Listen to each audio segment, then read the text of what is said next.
और कुछ?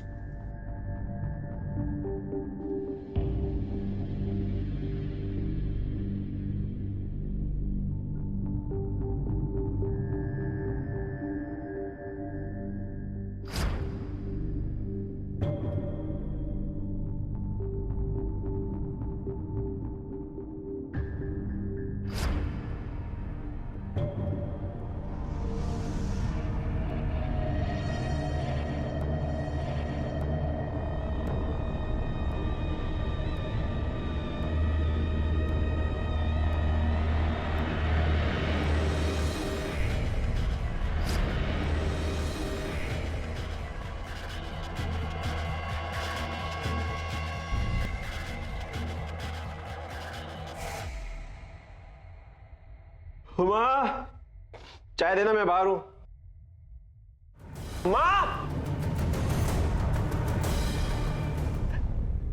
मेरा अच्छा बच्चा सोनू अब मम्मा के हाथ से खाना खाएगा। मुंह खोलो। आ सोनू मुंह खोलो। Good boy. करी करी कर। जा रहा हूं मैं। फिर कब आओगे? पता नहीं, देखता हूं। सोनू का जन्मदिन है अगले हफ्ते, याद है ना?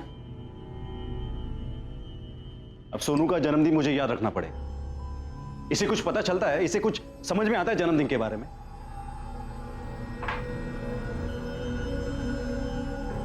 सब समझ में आता है इसे। पिता हो तुम उसके, तुमसे कुछ तो उम्मीद रख सकता है ना? अब तुम फिर से शुरू मत हो जाओ।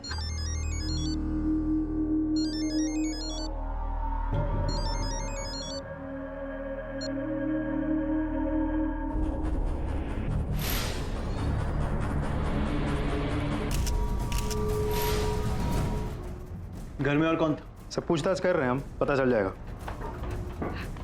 मुझे जाने दीजिए। माँ मेरी माँ। मुझे एक मिनट, आप शांत हो जाइए प्लीज। दक्ष, ये क्या हो गया? माँ ने ऐसा क्यों किया? दक्ष, माँ ने ऐसा क्यों किया?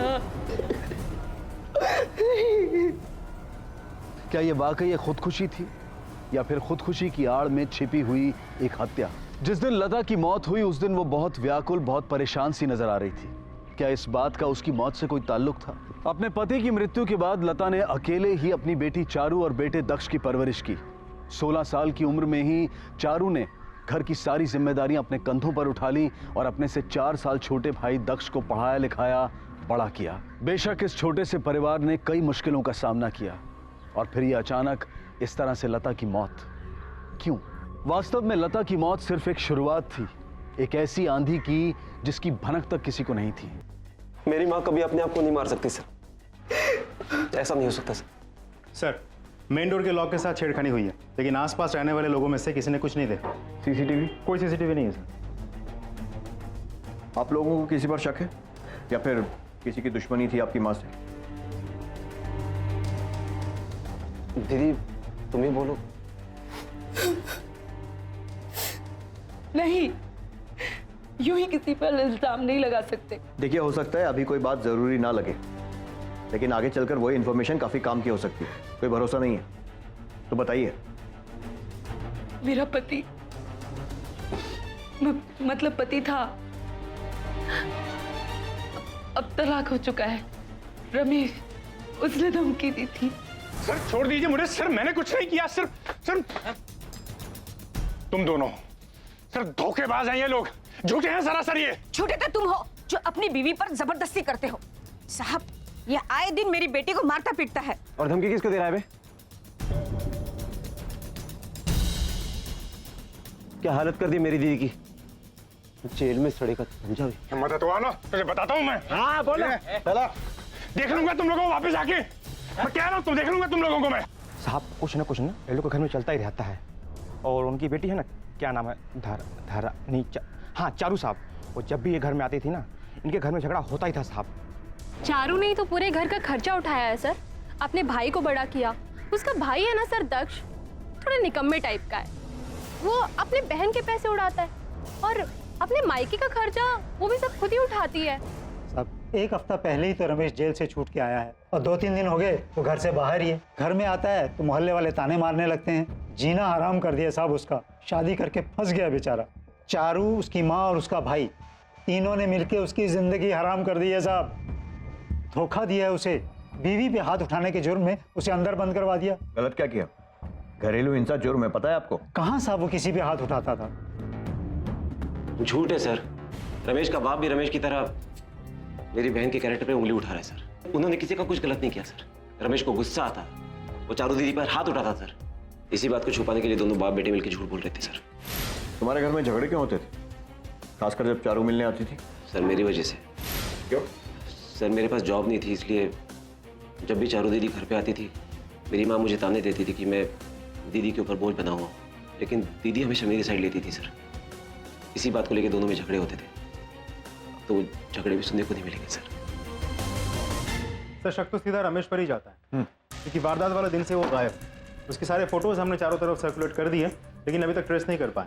अभी एक हफ्ता पहले ही जेल से छूटा है, इसीलिए उसके पास कोई मोबाइल फ़ोन भी नहीं है जिसके जरिए हम लोकेशन ट्रेस कर पाएँ। सर कोई बाहर का ही आदमी है जो मेन दरवाजे का लॉक तोड़ के अंदर आया है। मतलब पूरी प्लानिंग के साथ मर्डर किया गया है। तो मुझे तो चारू के पति अशोक पर भी शक है। चारू पर उसके मायके की पूरी जिम्मेदारी थी, इसीलिए अशोक को गुस्सा आता होगा कि चारू का पूरा ध्यान मायके पे था। हाँ, लेकिन अगर ऐसा होता भी तो बात करता, झगड़ा करता। सीधे चारू की माँ का खून, और वो भी इतनी प्लानिंग के साथ। अगर कोई और एंगल निकलता भी है तो उस पर शक कर सकते हैं, पर कुत्ता एक काम करो, इस पूरी फैमिली का कच्चा चिट्ठा निकालो और इस रमेश को ट्रेस करते हैं। Okay sir.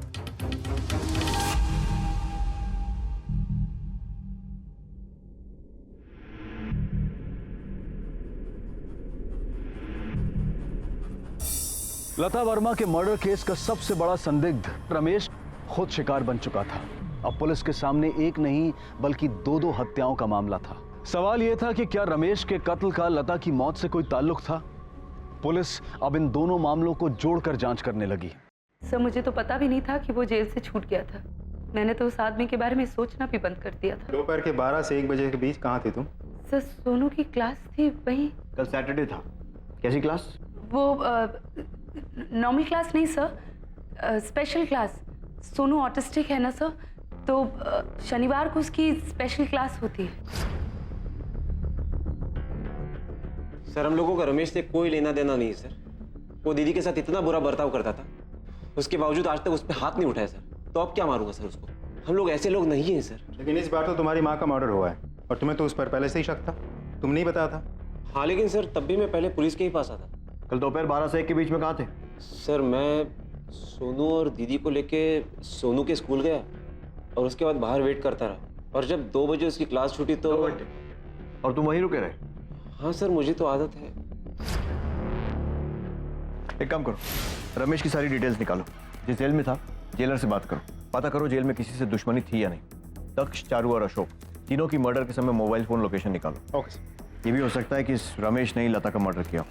Sir Ashok Gupta के डिटेल्स। पद्मा गुप्ता, 2 शादियां, इंटरेस्टिंग। 2 शादियां करने के जुर्म में तो तुझे अंदर करेंगे ही, लेकिन उससे पहले कुछ और सवालों के जवाब चाहिए। जहां रमेश की डेड बॉडी मिली थी कल तू वहीं था, 11:15 बजे। नहीं सर, आप लोगों को कुछ गलतफहमी हो रही है। मुझे क्या पता आपको डेड बॉडी कहाँ मिली? मेरे हिसाब से कोई लेना देना नहीं है। हमने तेरे मोबाइल फोन की लोकेशन ट्रेस की है। तू आर.के. सिंह नगर से 1 किलोमीटर आगे था। याद आया कुछ? सर जो पूछ रहा है ना चुपचाप जवाब दे, वरना हवालात में डाल के डंडे से सच उगलवाएंगे तुझसे। मुझे नहीं पता सर। सर ये ऐसे नहीं मानेगा, अंदर करना होगा। चल चल चल चल। नहीं चल, रुकिए मैं बताता हूँ।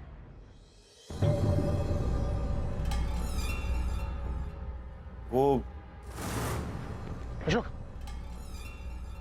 रमेश तू जेल से कब छूटा? छोड़ना, मुझे तुमसे एक जरूरी बात करनी है। देख मुझे तुझसे कोई बात नहीं करनी है। अरे मैं अपने लिए यहाँ नहीं आया हूँ, मैं तुम्हारे लिए बात करने आया हूँ, चारू के बारे में। देख मुझे लेट हो रहा है और मुझे तेरे और चारू के बारे में कुछ नहीं सुनना। अरे वो मुझे भी धोखा दे रही है और तुझे भी धोखा दे रही है। मुझे कुछ नहीं सुनना उसके बारे में। अरे उसका चक्कर चल रहा है किसी के साथ, समझना। फिर क्या हुआ? फिर कुछ नहीं सर, मैं निकल गया वहाँ से। उसने तुझे इतनी बड़ी बात बताई और तू बस निकल गया वहाँ? हाँ सर, अब उसकी बात का कौन भरोसा करता? क्या पता वो मेरे और चारू के रिश्ते को तोड़ने के लिए झूठ बोल रहा हूँ। और तुझे चारू पर कभी शक नहीं हुआ? नहीं सर, क्योंकि रमेश शायद मेरी ही बात कर रहा था। सर चारू और रमेश की शादी के पहले और बाद भी मैं और चारू बात तो करते ही थे कि मैं सर चारू से सालों से प्यार करता था।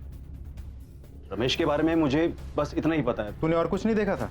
नहीं सर, मैंने बताया ना, मुझे काफी लेट हो रहा था, मैं सच में आसपास किसी को नहीं दिख पाया। तुम पे दोनों केसेस उलझ गए। रमेश के पास मोटिव था लता को मारने का। अगर इस एंगल को पकड़ कर चला जाए तो फिर दक्ष और चारू दोनों के पास मोटिव था रमेश को मारने का, अपनी माँ की मौत का बदला लेने के लिए। फिर अशोक था। अशोक के बारे में कुछ भी साफ नहीं कह सकते। बड़ी अजीब सी सिचुएशन है, किसी के भी खिलाफ कोई सबूत नहीं है। सर, हम जब अशोक के साथ बात कर रहे थे, उसकी बीवी को देखा था आपने? बहुत गुस्से में थी। बात करो उससे, पता करो कि ये गुस्सा सिर्फ पति की दूसरी बीवी के लिए था या कुछ और भी। Okay sir. हेलो,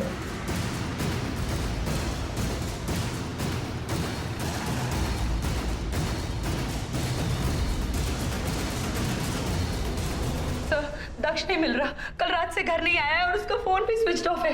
सर, मुझे बहुत डर लग रहा है, प्लीज कुछ कीजिए सर, प्लीज। उसके फोन के सिग्नल को ट्रायंगुलेट करो, पता करो लास्ट लोकेशन क्या था। घर की तलाशी लो, देखो कुछ ऐसा मिलता है जिससे पता चले कि कहाँ गया होगा। फौरन।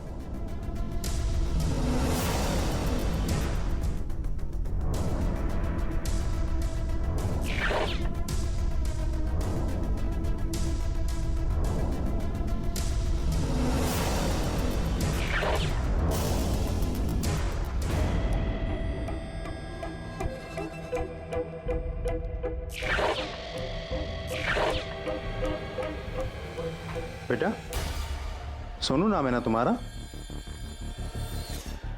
ये दिखाओ, कौन है ये? ये तुम हो? क्या हुआ, इतना डरे हुए क्यों हो? सोनू, सोनू रुक जाओ, सोनू।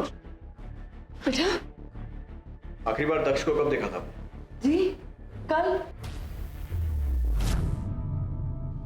दीदी, मैं पूजा के लिए पंडित जी से बात करके आता हूँ, नहीं तो वो चले जाएंगे। ठीक है। अच्छा, वो जो मंदिर के बगल वाली जो दुकान है ना, वहाँ से सामग्री भी लेकर आना। पैसे हैं ना तुम्हारे पास? हाँ, पैसे। ठीक है। लेकिन वो नहीं लौटा। सब मेरी कुछ समझ में नहीं आ रहा है। पहले माँ, फिर रमेश और अब। हो सकता है कि गुस्से में आकर उसने रमेश का मर्डर कर दिया हो और उसके बाद डर के मारे भाग गया हो।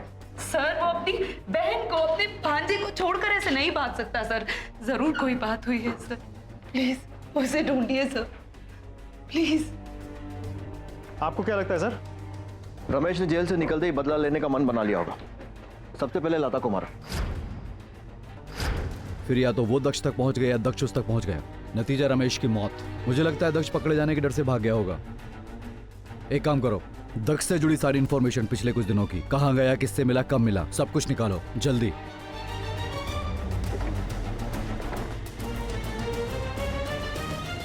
तुम्हें हमारी जरा भी परवाह नहीं है ना? पहले माँ के साथ जो कुछ भी हुआ और अब दक्ष गायब है और तुम अब भी वही हो ना? अरे बात को समझो जरा।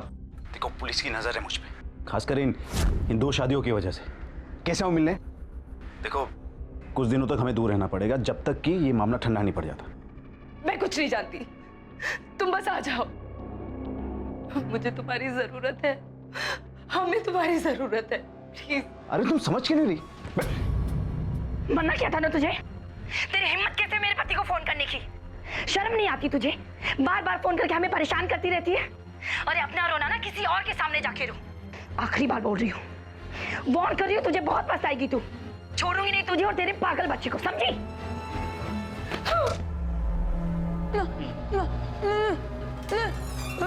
क्या है? मम्मा मम्मा मम्मा मम्मा, अकेले नहीं खेल सकते क्या?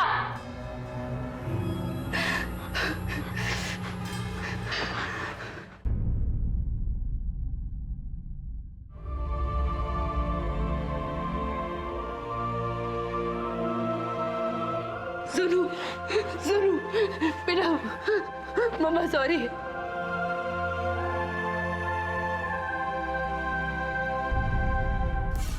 सर, दक्ष के डिटेल्स जो आपने मंगवाए थे, पिछले 24 घंटों से उसका मोबाइल फोन स्विच ऑफ आ रहा है। मार्केट या मंदिर एरिया के आसपास जहां भी वो जाने वाला था, हर जगह हमने पूछताछ कर लिया, किसी ने उसे नहीं देखा। ये दक्ष का बैंक स्टेटमेंट, ये देखो, उज्जैन के किसी रियल एस्टेट एजेंट को 2 लाख रुपए मिले।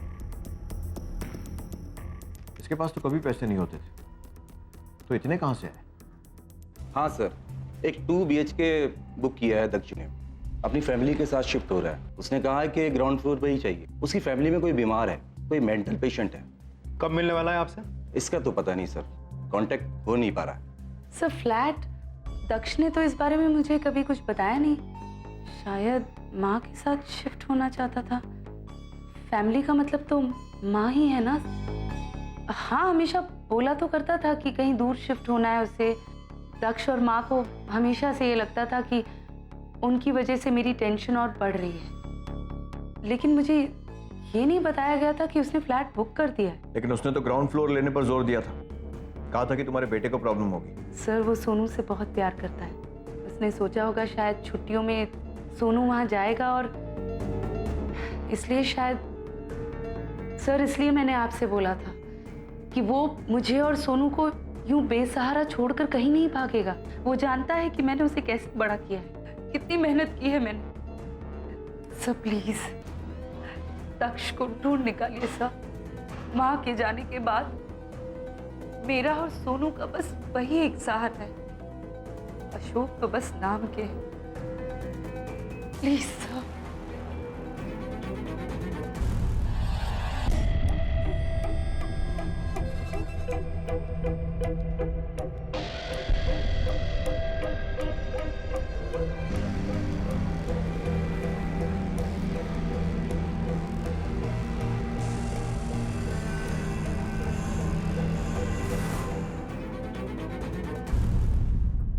सर आपको वाकई लगता है इसे कुछ नहीं पता इस बारे में? समझ नहीं आता दक्ष ने अपनी बहन से ये बात क्यों छुपाई। अजीब बात है। सर डॉक्यूमेंट्स के हिसाब से जिस घर में दक्ष रह रहा था उसकी माँ के नाम पे है, लेकिन इंस्टॉलमेंट वगैरह सब चारू ने भरे क्योंकि कमाने वाले सिर्फ चारू थे। सर ऐसा भी हो सकता है कि चारू को इस फ्लैट के बारे में सब पता चल गया हो। उसे गुस्सा आया हो कि भाई दक्ष ने माँ के साथ मिलकर नए फ्लैट खरीदने के चक्कर में पुराने घर बेचना चाहा, जिसमें चारू ने अपने मेहनत के पैसे लगाए। उसे गुस्सा आया हो, उसने दक्ष को मार दिया। और सर ऐसा भी हो सकता है कि अशोक खुद इन्वॉल्व हो, दो घर एक साथ चला के वो शायद फ्रस्ट्रेट हो गया हो, तो चारू और अशोक दोनों ने मिलकर भाई दक्ष को मार दिया हो। या ये भी हो सकता है कि दक्ष खुद गायब हो गया और दोनों को या फिर किसी एक को फंसाने की कोशिश कर रहा हो। पुलिस के सामने संभावनाएं अनेक थीं, लेकिन सबूत एक भी नहीं। लता की रहस्यमय हत्या के बाद सबसे बड़ा संदिग्ध रमेश खुद मृत पाया गया था, और यहां दक्ष के मामले में ना तो कोई संदिग्ध था और ना ही कोई आरोपी। क्या ये सारी हत्याएं जुड़ी हुई थी? क्या जायदाद के लिए खुद चारू और अशोक ने दक्ष की जान ली थी?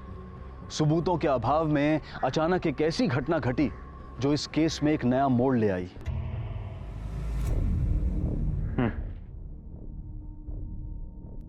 सर ये मोबाइल, घड़ी, पर्स, ये दक्ष का ही है सर। एक बार बॉडी भी देख लो, शनाख्त जरूरी है। चारू, अशोक मुझे नहीं देखना प्लीज। सर मुझे नहीं देखना। ये अंगूठी, बटुआ, फोन, घड़ी कुछ नहीं देखना सर। ये मेरा भाई नहीं है। चारू ये मेरा भाई हो ही नहीं सकता। मुझे नहीं देखना। अगर तुम नहीं देखोगी तो उसे सही से कौन पहचानेगा? हाँ? चलो चलो, कुछ नहीं हो। चलो।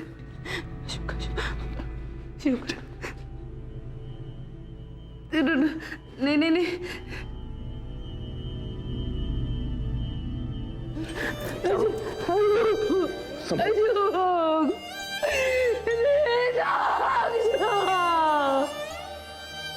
पहले बाहर चलेगी।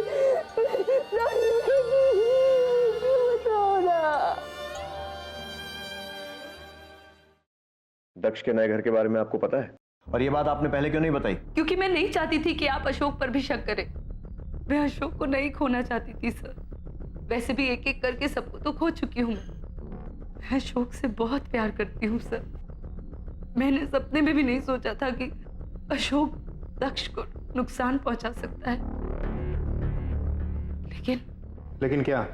उस दिन तू शक्ल देखी आईने में, चूना लगा रहा है हमको, अपने ही घर वालों को। क्या गलत किया मैंने? मैं अपना घर खरीद नहीं सकता क्या? एक क्या तो 10 घर खरीदते। तुम पैसे कहां से लाए? कहां से का क्या मतलब है? ये घर बेच के लाऊंगा और कहां से लाऊंगा? सुना तुमने? पाई पाई जोड़ के घर बनाया तुमने, ये माश ऐसे ही मुफ्त में बेच के मुनाफा कमाएगा। अशोक, एक मिनट, एक बात तो कान खोल के सुन ले, ये घर मेरी बीवी का है, चारू का, और उसके बाद मेरा, यानी कि उसके पति का। कैसा पति है? हाँ? अगर इतना ही दम है तो अपनी पहली बीवी को छोड़ गया ना? है दम? नहीं है ना? ये अशोक रखने दो। तू अगर अपनी 2 बीवियों का खर्चा उठा रहा है तो इसमें मेरी क्या गलती है? और वैसे भी तेरी शादी जो है ना वो गैर कानूनी है, बुज़दिल कहीं के। दक्ष बेटा, अशोक, पागल हो गए हो क्या? क्या सर, वो झूठ बोल रही है सर। मेरा मतलब है कहां सुनी हुई थी, सच है ये, लेकिन वो इसलिए क्योंकि मैं दक्ष को समझा रहा था कि उसे अपने पैरों पे खड़े होना चाहिए। उसे गुस्सा आ गया और वो कुछ भी अनाप शनाप बकने लगा। हमेशा यही होता है सर। देख दक्ष, गुस्सा होने की जरूरत नहीं है, शांति से सोच। आखिर तुझे भी समझना चाहिए, चारू कब तक अकेले सब कुछ संभालेगी? हाँ, ज्यादा भाषण देने की जरूरत नहीं है, इतना ही तो खुद की लाइफ संभालना। मर मर के 2 बीवी के खर्चे उठा रहा है ना। दक्ष, कैसी बातें कर रहे हो? क्या गलत कह रहा हूँ माँ मैं? क्या गलत कह रहा हूँ? अगर इतनी हिम्मत है तो अपनी पहली बीवी को छोड़ के आना। नहीं कर सकता ना? है ये ऐसा आदमी बुज़दिल कहीं का? अशोक, पागल हो गए हो क्या? ठीक तो है बेटा? झगड़े का कारण जो भी हो, नतीजा एक ही है कि तूने गुस्से के चलते दक्ष को मार दिया। इस झगड़े की वजह से सर, ऐसे झगड़े उस घर में रोज होते हैं, इसके लिए मैं उसकी जान थोड़ी लूंगा। और रमेश, उसने तो चारू को धमकाया था, गुस्सा भी बहुत आया होगा तुझे, और रमेश को मार दिया। रमेश पागल आदमी था और इस धमकी के लिए मैं उसका खून थोड़ी करूंगा। वैसे भी उससे बड़ी वजह तो दक्ष और चारू के पास थी उसे मारने की। कौन सी वजह? वही जो तूने पहले बताई थी कि रमेश का मानना था कि चारू का किसी और के साथ संबंध है। हाँ, अरे उसका चक्कर चल रहा किसी के साथ, समझना। मैंने आप लोगों को पूरा सच नहीं बताया सर, उसने मुझे इसके अलावा और भी कुछ बताया था। अशोक, सोनू मेरा बेटा नहीं है। क्या? हाँ, यही मैं तुझे बताना चाह रहा था कि चारू शादी से पहले ही प्रेग्नेंट थी। मुझे तो बाद में पता चला, उसकी माँ और भाई को पहले ही पता था। ये लोग बदतमीज हैं और जलील हैं, इसलिए मैं ये शादी जो है ये तोड़नी चाह रहा था, क्योंकि जैसे मैं कुछ कहता तो सच बाहर आ जाता। इन्होंने मुझ पर झूठा इल्जाम लगा के मुझे जबरदस्ती अंदर करवा दिया। कहते हैं कि मैं उसके साथ जबरदस्ती करता हूँ। बुज़दिल था वो, अपनी जिम्मेदारियों से भाग रहा था, भगोड़ा। रमेश सोनू की जिम्मेदारी कभी निभाना ही नहीं चाहता था, इसलिए ऐसा कह रहा था वो। सोनू रमेश का ही बेटा है और किसका हो सकता है? आप ये सब छोड़कर दक्ष के साथ जिसने भी ये सब, मेरा मतलब है दक्ष को जिसने भी मारा है, आप उसे ढूंढ निकालिए प्लीज। इन सब चीजों के बीच हम दोनों की जिंदगी तो जैसे रुक ही गई है, इसलिए प्लीज सर, आप जल्द से जल्द माँ के, दक्ष के कातिल को ढूंढ निकालिए, प्लीज ढूंढ निकालिए प्लीज।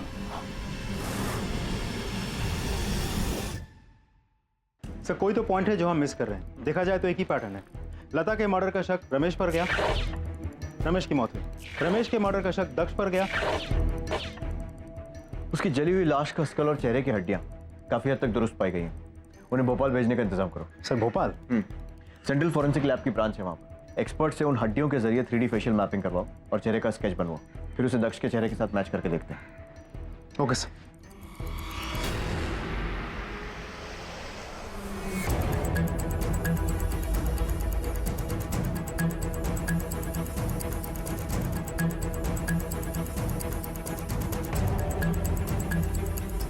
ठीक है सर, कंप्लीट हो गया सर। चलो।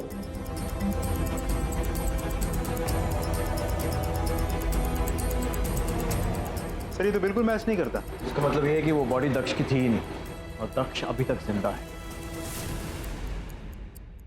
सर, ये कुछ दोस्त और पड़ोसियों के भी बयान मिले। उनके मुताबिक दक्ष पैसों को लेकर बहुत मायूस था। अपनी माँ के साथ उसकी अनबन भी चल रही थी। सर, ऐसा तो नहीं कि उसी के चलते उसने अपने माँ को मार दिया हो और अब नकली डेड बॉडी का नाटक करके अपनी बहन को नुकसान पहुंचाना चाहता हो। गुप्ता, अगर ये एंगल सही होता तो नकली डेड बॉडी हमें चारू के मर्डर के बाद ही मिलती, ताकि इन्वेस्टिगेशन बंद हो जाए और दक्ष भी बच जाए। Right sir. क्या सोच रहे हैं सर? सोच रहा हूँ कि कहीं चारू ही तो अपने भाई के साथ मिलकर ये सब नहीं कर रही। खैर, चारू इन सब में इन्वॉल्व हो या ना हो, उसकी जान को शायद खतरा हो सकता है। Okay sir. क्या दक्ष जिंदा है। मैंने कहा था सोनू से कि दक्ष मामा जिंदा है, सबसे कहा था, किसी ने विश्वास ही नहीं किया। इसका मतलब दक्ष ने खुद अपनी मौत का नाटक रचा। लेकिन क्यों? पैसे के लिए, प्रॉपर्टी के लिए। और आपको भी थोड़ा सावधान रहना होगा। मुझे? नहीं सर, मुझे थोड़ी। सर आप कह रहे हैं कि दक्ष ने ये सब किया, क्यों किया मैं नहीं जानती, लेकिन वो मुझे और सोनू को नहीं सर, कभी नहीं सर। वो हम दोनों को कभी नुकसान पहुंचा ही नहीं सकता। भाई है मेरा, सोनू भांजा है उसका। सर आप नहीं जानते वो सोनू से कितना प्यार करता है। सर आप प्लीज उसे ढूंढ निकालिए बस। सर वो इंदौर में है या कहीं और? कुछ पता चला आपको? पता चल जाएगा बहुत जल्द। चारू को पूरा विश्वास था कि उसका अपना भाई दक्ष उसे और सोनू को कतई नुकसान नहीं पहुंचाएगा, लेकिन इसके बावजूद पुलिस ने चारू की सुरक्षा के लिए उस पर नजर रखवाई। दूसरी तरफ लता और रमेश की हत्याओं से जुड़ी जांच जारी रही, लेकिन दुर्भाग्यवश पुलिस को कोई सफलता नहीं मिली। महीने बीत गए और मामला जैसे गतिहीन बनकर थम सा गया। और इधर चारू अशोक के प्यार और सहारे की उम्मीद में तरसती रही। वो अपनी जिंदगी के टुकड़ों को समेटना चाहती थी, उन्हें जोड़कर सुकून से जीना चाहती थी। चारू का सारा ध्यान अपने मानसिक रूप से विकलांग बेटे सोनू पर था। केस आखिर बंद होने की कगार पर पहुंच गया और तभी अचानक एक अनपेक्षित घटना घटी। हेलो। हाँ साहब, राधा नगर से बात कर रहा हूँ। जी साहब, हमारे पड़ोस के घर में झगड़ा चालू है साहब। 3-4 बार तो चीखने चिल्लाने की आवाज आई। ओके, हम आते हैं।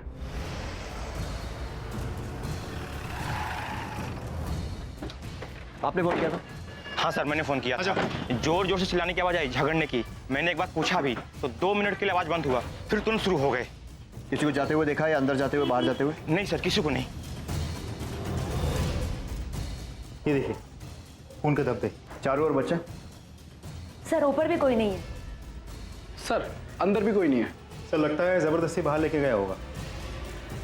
एक काम करो, कंट्रोल रूम में रेडियो करो। एरिया के 5 किलोमीटर के रेडियस में नाकाबंदी करो। आसपास के इलाके में सर्च टीम डिप्लॉय करो। ज्यादा दूर नहीं गए होंगे।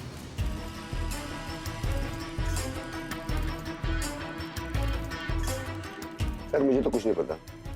आपने कुछ देखा था?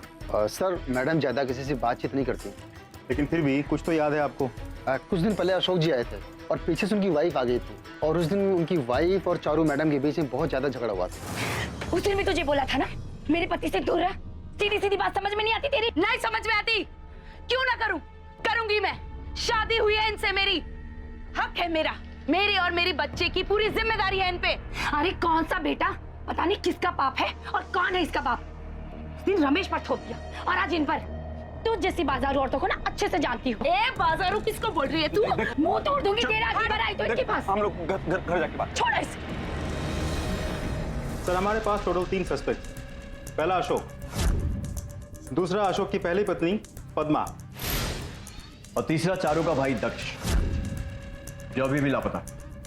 गुप्ता एक काम करो, यहाँ से बाहर आने जाने वाले सारे हाईवेज चेक करो।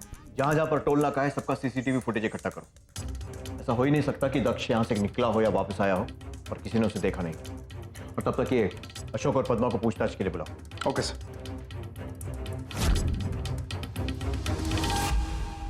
सर मुझे कुछ नहीं पता सर।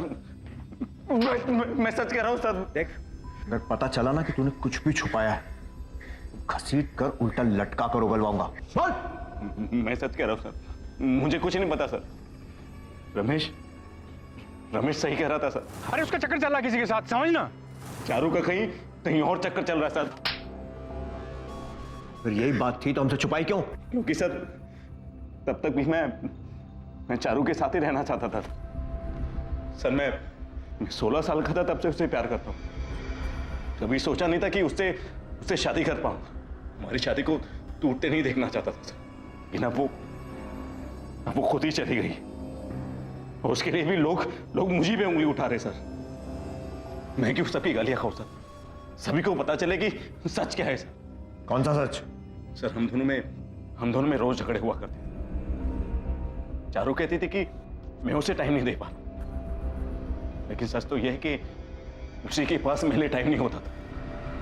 रोज उससे मिलने चली जाती थी यार के पास, बेचारे सोनू को अपनी माँ के पास छोड़ के और सारे मजे करने के बाद जब वापस आती थी तो मुझे ही गालियां देती। सर मैं ये सब बर्दाश्त नहीं कर पा रहा, मेरा दिमाग घूम रहा था सर, मैं पागल हो रहा था कि क्या हो रहा है मेरे साथ सर। ड्रामा क्यों कर रहा है? सच ये है कि बच्चा संभाला नहीं जा रहा था तुझसे, खासकर इसलिए क्योंकि वो तेरा बच्चा नहीं था, है ना? एक बात बता, तूने ही कहा था ना कि चारू से तेरे संबंध रमेश से शादी होने से पहले से थे, तो बच्चा तेरा भी तो हो सकता है। नहीं सर, ये नहीं हो सकता, क्योंकि हम लोग कभी उस हद तक गए नहीं सर। वो छूने ही कहाँ देती थी, ना शादी के पहले और ना शादी के बाद। अशोक झूठ मत बोल। झूठ नहीं बोल रहा सर, आपको चाहिए तो वो टेस्ट करवा लो सर, डीएनए। अब डीएनए टेस्ट की बात कर रहा है? हाँ, तब जब बच्चा गायब हो गया, बहुत शातिर है। कमीनी गायब होने के बाद भी पीछा नहीं छोड़ रही। सर, आप हम पर क्यों शक कर रहे हैं? मेरे और मेरे पति का कुछ भी लेना देना नहीं उस गिरी हुई औरत से। सर, आप जानते नहीं हैं, वो बहुत चालाक औरत है। अरे जानबूझकर गायब हुई है ताकि मुझे और मेरे पति को फंसा सके। सर, दरअसल बात यह है कि अशोक उससे और उस फालतू की शादी से छुटकारा पाना चाहता था, बस इसीलिए बदला ले रही है वो, क्योंकि अशोक उसके चंगुल से निकलकर मेरे पास वापस आ गया था। मेरे पास बच गई, वरना मेरे हाथ आती ना तो उसकी गर्दन पर उड़कर रख देती। मुझे नहीं लगता कि इन दोनों का लेना देना है चारू के गायब होने से। नहीं है सर, क्योंकि जब मैंने उसके घर के आसपास जाके पूछताछ की तो पता चला कि किसी ने भी वारदात वाले दिन उन दोनों को घर से निकलते हुए या घर को लौटते हुए नहीं देखा। मतलब वो दोनों घर पे ही थे। मतलब अब रह गया दक्ष, या तो उसी ने चारू को गायब किया है या फिर चारू उससे बचने के लिए कहीं चली गई है सारा नाटक रचा के। सर, टोल नाके की सीसीटीवी फुटेज। कहाँ की फुटेज है? सर, जबलपुर हाईवे की।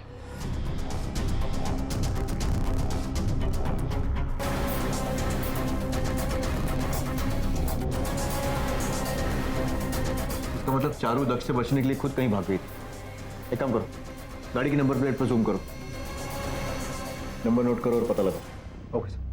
हाँ सर, इस औरत ने गाड़ी बुक तो की थी और एक लड़का भी था इसके साथ में। तुम्हें याद है कुछ सफर के दौरान क्या हो रहा था? सर, कुछ खास नहीं, बस लड़का तो सोया हुआ था और ये औरत काफ़ी प्रॉब्लम में लग रही थी, कुछ डरी हुई थी। कहाँ छोड़ा था? पूरा एड्रेस? सर, एग्जैक्टली तो याद नहीं है, लेकिन इसने कहीं मेन रोड पे गाड़ी रुकवाई और फिर कहीं अंदर चली गई। कौन से एरिया में छोड़ा था? विजयनगर चौक, जबलपुर। विजयनगर चौक, जबलपुर।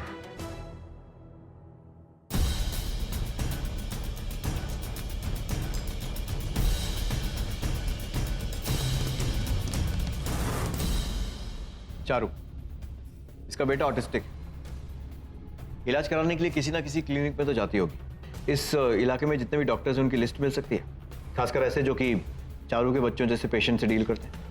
हो जाएगा सर। गुड। लिस्ट आते ही उन सभी डॉक्टर से पूछताछ करो और अगर किसी के क्लिनिक में सीसीटीवी है तो उसका फुटेज भी मंगवा लो। नेक्स्ट।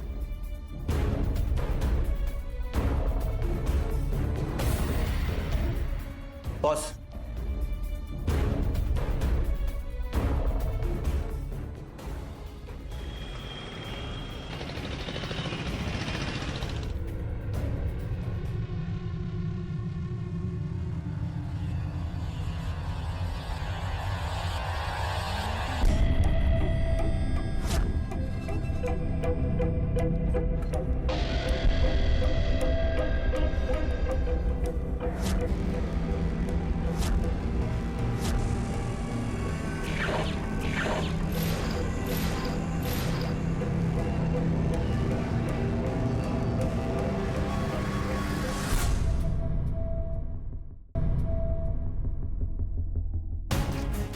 मिंडो, बेटा क्या देख रहे हो?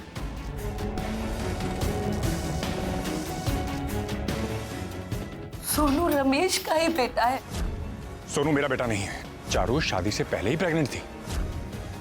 आपको चाहिए तो वो टेस्ट करवा लो सर, डीएनए। 2 BHK बुक किया है दक्ष जोशी, फैमिली के साथ शिफ्ट कर रहा है। माँ के साथ शिफ्ट होना चाहता था? फैमिली का मतलब तो माँ ही है ना। वो मुझे और सोनू को यूं बेसहारा छोड़कर कहीं नहीं भागेगा। तो वो सोनू से बहुत प्यार करता है। दक्ष को ढूंढ निकालिए सर। बॉस, इस क्लिनिक की सारी डिटेल्स निकालो, पेशेंट का एड्रेस भी रजिस्टर्ड हो। शायद चारू को पता मिल जाए। सर, अरे मैंने कोई किराने का सामान नहीं मंगवाया यार।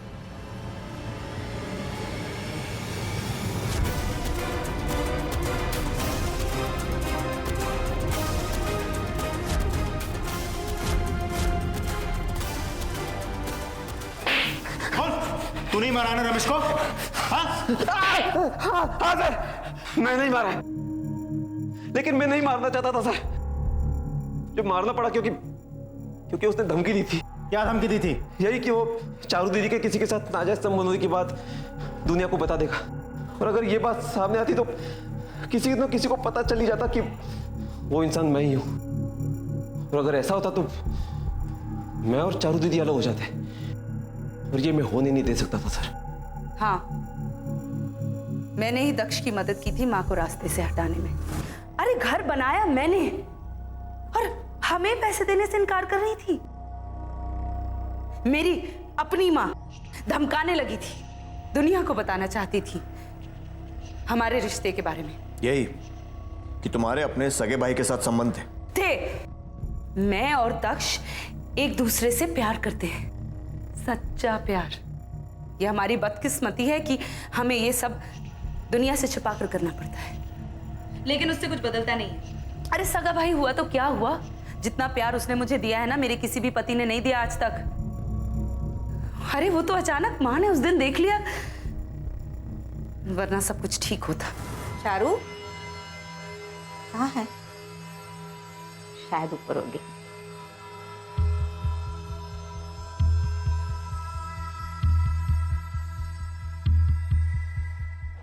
और तब माँ को पता चला कि मेरा और दक्ष का रिश्ता सालों से चला आ रहा है। वो डर गई, चौंक गई। बहुत धक्का लगा था उन्हें, क्योंकि उन्हें लगता था कि रमेश से शादी से पहले मेरा अशोक के साथ रिश्ता था, और ये बच्चा सोनू भी अशोक का ही है। लेकिन शादी के 7 महीने बाद ही सोनू पैदा हो गया, और तब से रमेश मुझ पर शक करने लगा। सोनू की दिमागी हालत को देखकर वो पहले ही मुझसे रिश्ता तोड़ना चाहता था, और फिर धमकाने लगा, कहने लगा कि दुनिया को बता देगा कि मेरा किसी के साथ नाजायज संबंध है। इसलिए हमने उस पर झूठा इल्जाम लगाकर उसे जेल भिजवा दिया। और अशोक, उससे शादी क्यों की थी? अरे मैं नहीं करना चाहती थी अशोक से शादी। रमेश से तलाक के बाद मैं फिर दक्ष के पास चली गई। हमें खूब आजादी मिली, हमारा रिश्ता भी मजबूत होता चला जा रहा था। लेकिन फिर माँ ने अचानक उस दिन देख लिया और जिद कर बैठी कि अशोक से शादी कर लो। घिन आती है मुझे जब भी वो मुझे छूने की कोशिश करता था, क्योंकि मैं सिर्फ एक की हो सकती हूँ, और वो है दक्ष। मैंने आज तक सिर्फ चारू दीदी से प्यार किया है। उन्होंने मुझे बचपन से पाल पोस कर बड़ा किया है, मेरी हर ख्वाहिश पूरी की है, मुझे दुनिया की हर चीज दी है, यहां तक कि खुद को भी। शायद कोई नहीं समझ सकता कि हम एक दूसरे से कितना प्यार करते हैं। कोई समझ पाएगा भी नहीं। अपने ही सगे भाई से संबंध, और उसे छुपाने के लिए अपनी मां का कत्ल। शर्म आनी चाहिए तुम्हें।